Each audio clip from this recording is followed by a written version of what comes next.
好了，这群人费了那么大劲搞的，放心啊。不过没，并且你的目的，并且鲁德拉秩序者区区 CG， 找到也只是时间问题而已。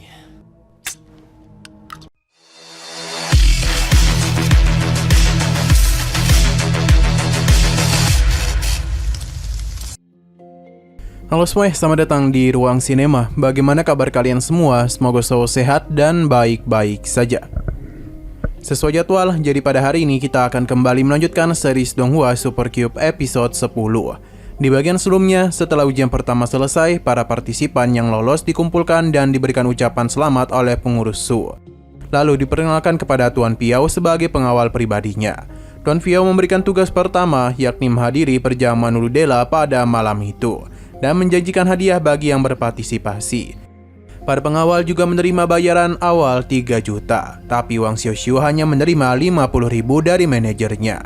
Dalam perjalanan ke pesta, para pengawal diberi dokumen perjanjian rahasia. Salah satu benda lelang penting adalah batu obsidian yang memicu rasa penasaran Wang karena terkait ingatan lamanya. Perjamuan dibuka dengan permainan si pemberani dan lonceng emas, di mana peserta harus merebut lonceng dari buaya ganas bernama Nicholas. Dua partisipan pertama meninggoy dan meningkatkan hadiah. Pengawal Tuan Piao Du Bajin bertarung dengan pengawal lain yang bernama Pabian Modi dan menghabisinya dengan menghisap darah. Sebuah teknik yang meningkatkan kekuatannya sementara waktu. Du Bajin lalu berhasil mengalahkan Nicholas tanpa senjata dan mendapatkan lonceng emas.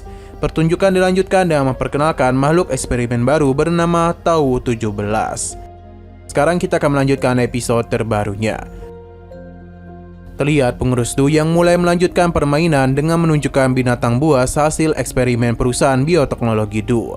Binatang buas kali ini adalah penggabungan antara ketangkasan kucing dan kekuatan beruang yang diberi nama Tau 17. Pengurus Du memberitahu kalau salah satu kelemahan Tau 17 adalah keganasannya sendiri yang dapat menghancurkan semua makhluk hidup di sekelilingnya.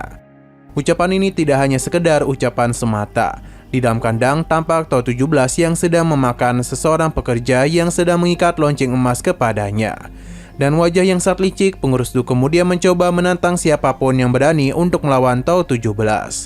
Di momen serupa, tiba-tiba saja Wang Xiaoxiu merasakan sebuah perasaan mencurigakan yang menunjukkan kalau ada seseorang pengkhianat di dalam timnya yang berniat membuat masalah di dalam perjamuan Ludela.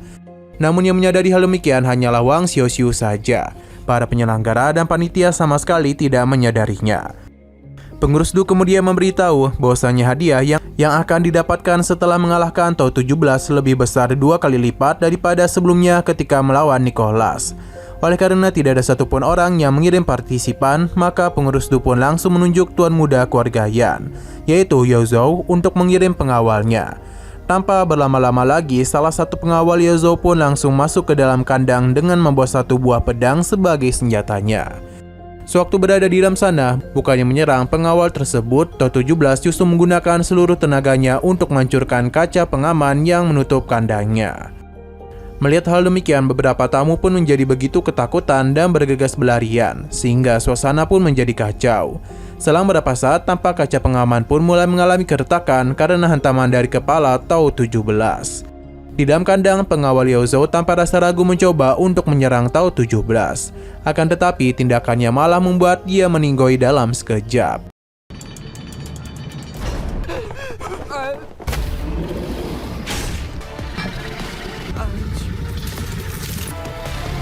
Sementara itu, Wang Xiaoxiu terlihat sedang berusaha mencari tahu siapa sebenarnya yang menjadi pengkhianat di timnya. Hingga pada akhirnya Wang Xiaoxiu menyadari kalau pengkhianatnya adalah Du Bajin. Hal ini dapat diketahui oleh Wang Xiaoxiu karena sebelumnya dia menghadapi Nicholas. Dia sempat menaburkan sesuatu di dalam kandang yang membuat Tau 17 menjadi begitu ganas dan liar. Tak berselang lama, dengan menggunakan pedang, Tau 17 tiba-tiba saja berhasil menghancurkan kaca pelindung, lalu dia pun bergegas mengincar pengurus Du. Untung saja penjaga ketertiban perjamuan Ludela bernama Murong dan cepat memukul Tau 17 untuk menyelamatkan pengurus Du. Pengurus Du kemudian mencoba meminta izin kepada Murong agar membiarkan para petugas keamanan membawa senjata api. Akan tetapi, Murong tidak mengizinkan karena hal tersebut dapat membuat situasi menjadi kacau. Sebagai gantinya, Murong pun memanggil 3 pengurus ketertiban Ludela untuk mengamankan situasi dan perjamuan. Tanpa berlama-lama lagi, 1 pengurus ketertiban Ludela berkepala botak langsung mengalahkan To 17 hanya dengan 1 pukulan. Sehingga setelah itu situasi pun mulai menjadi kondusif. Pada saat yang bersamaan, Huang Xiaoxiu mulai menyadari kalau total pengawal Tuan Piao berkurang 1, yakni wanita berambut ungu yang bernama Mu Xia. 好了，这群人费了那么大劲搞的， 放心啊。不过没。 Di sisi lain tampak Mu Xia yang sedang mulai aksinya secara diam-diam, mulai dari mematikan lampu, menyerang para penjaga yang sedang berpatroli, hingga memainkan CCTV. Setelah melakukan semua itu, Mu Xia langsung pergi ke sebuah ruangan rahasia yang menjadi tempat disembunyikannya harta-harta berharga milik perusahaan bioteknologi Du, yaitu Duai Bank. Setibanya di ruangan itu, secara mengejutkan Mu Xia disambut oleh salah satu pengurus ketertiban Ludela yang sudah siap menyerangnya.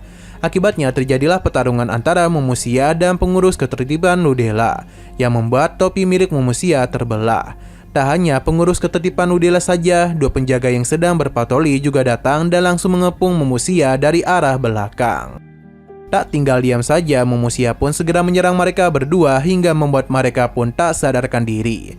Setelah mengalahkan 2 penjaga itu, secara tiba-tiba Huang Xiaoxiu muncul. Ia langsung menangkap dan memegang erat tangan pengurus keamanan khusus tersebut. Hal demikian benar-benar membuat pengurus ketertiban Ludela sama sekali tak dapat bergerak untuk menyerang. Sebelum pada akhirnya Huang Xiaoxiu pun mematahkan tangannya dan membuatnya jatuh pingsan.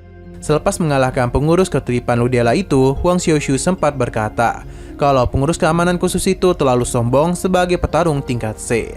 Mendengar hal demikian, jelas Mu Xia pun sempat merasa terkejut dan beranggapan kalau Huang kemungkinan adalah seorang petarung tingkat B. Mu Xia kemudian mencoba bertanya kepada siapakah Huang Xiaoxiu berpihak. Apakah dia itu seorang teman atau seorang musuh? Huang Xiaoxiu pun menjawab bahwasanya ia sudah menyadari kalau sebenarnya majikannya bukanlah Tuan Miao dan majikannya yang sesungguhnya adalah Mu Xia. Jawaban ini pun dibenarkan oleh Mu Xia dengan perasaan yang sedikit terkejut dan bertanya bagaimana bisa Huang Xiaoxiu mengetahuinya. Huang Xiaoxiu pun menjelaskan sebelum di aula perjamuan Ludela, posisi berdiri Mu Xia cukup mencurigakan, yang mana dia itu berdiri di belakang para pengawal pribadi termasuk Tuan Piao. Padahal tidak seharusnya Tuan Piao berdiri di depan pengawal pribadi. Jika Tuan Piao memang majikan yang sesungguhnya, maka seharusnya Mu Xia lah yang berdiri di depan Tuan Piao dan bukan sebaliknya. Dan kata lain, posisi ini menunjukkan kalau sosok yang harus sangat dilindungi bukanlah Tuan Piao, melainkan Mu Xia. Oleh karena Huang Xiaoxiu sudah mengetahui semuanya, Mu Xia pun tidak perlu mempermasalahkannya dan mencoba fokus untuk rencana selanjutnya. Karena pengurus ketertiban Ludela akan segera datang dalam 2 menit. Bukannya merasa takut, Huang Xiaoxiu justru membawa Mu Xia untuk masuk ke dalam ruangan rahasia demi bisa mencari harta milik Duai Bank. 除非你才是那，答案是站位，并且你的目的并且鲁德拉秩序者还不抓紧时间进去看看？区区 C 阶，你好像知道。 Sampai di sana, mereka sama sekali tidak menemukan apapun.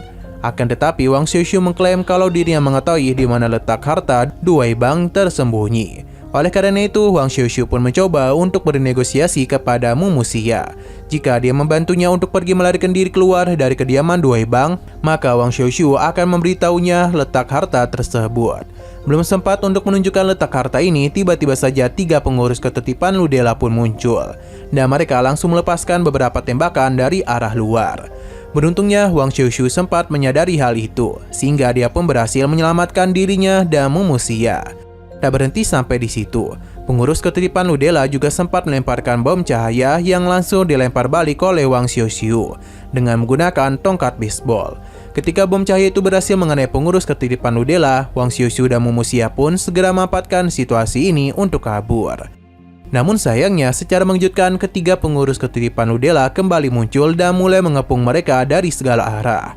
Lalu ketiga pengurus ini pun langsung menyerang Huang Xiaoxiu dan Mu Xia hingga membuat mereka berdua terpojok. Pada saat itu, Huang Xiaoxiu masih belum kehabisan cara untuk kabur. Ia mencoba mengancam pengurus ketertiban Ludela dengan sebuah bom tipuan. Alhasil ketiga pengurus itu pun menjadi begitu ketakutan. Sedangkan Wang Xiuxiu dan Mumu Xia pun segera memanfaatkan kesempatan itu untuk melarikan diri. Hingga pada akhirnya mereka tiba di sebuah gudang. Di sana Wang Xiuxiu dan Mumu Xia tampak sedang menyusun sebuah ide untuk selamat dari kejaran para pengurus.